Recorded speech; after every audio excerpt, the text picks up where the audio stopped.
Hey folks, it's Paul from Bajimo Fitness. Today we are going to talk about losing weight while doing activities, sports, running, biking, whatever it is. Now, many of y'all might think, hey, I'm doing the sport. Isn't that enough? That's how I lose weight. Yeah, maybe in your 20s, but you're no longer in your 20s.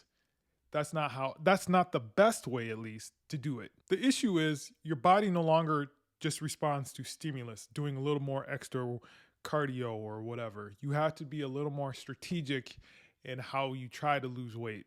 If you don't, it just leads to frustration, uh, stalled weight, all those things that nobody wants. So, of course, to lose weight, you have to consume less calories than you're burning. And obviously, the exercise helps that.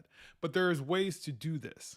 And then the other side is if you do a performance sport like trying to run better or trying to perform during sporting activity you might be in, the more weight you lose if you don't do it correctly, you'll feel weaker and lose power and explosiveness, and nobody wants that either.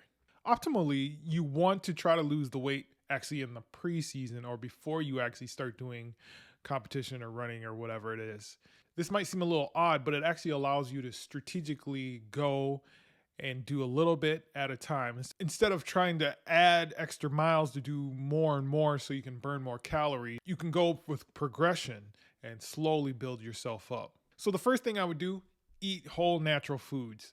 All the things that are in boxes, chips, crackers, desserts, I've said as many times, but those are the ones you kind of want to stay away from. They don't really help performance anyway, so it's basically empty calories. A higher carb, snack might help right before you work out, but other than that, you don't really need it. The plan is to naturally try to eat less food as you go. So the more whole foods you have, the more you'll probably be satisfied and not want to go for more. Then it just comes down to as you start to do your activity or your sport or your running, making sure that you're still fueled for that workout.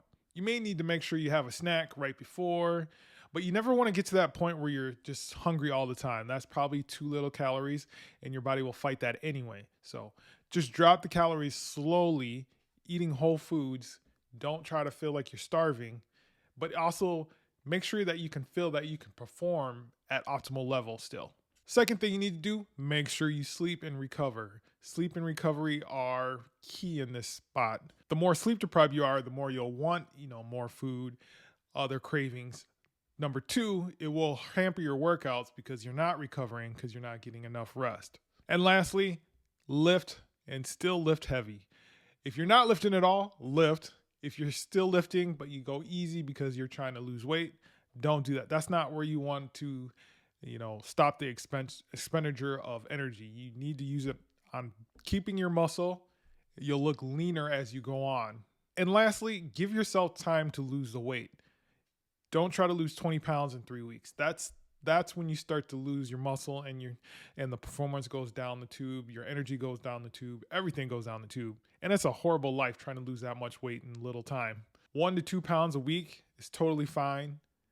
Just stay the course. After 8 weeks, that can be 16 pounds. So that's still a good amount of weight right there. All right, give those methods a try. If this video helped, give it a like. Until next time, peace.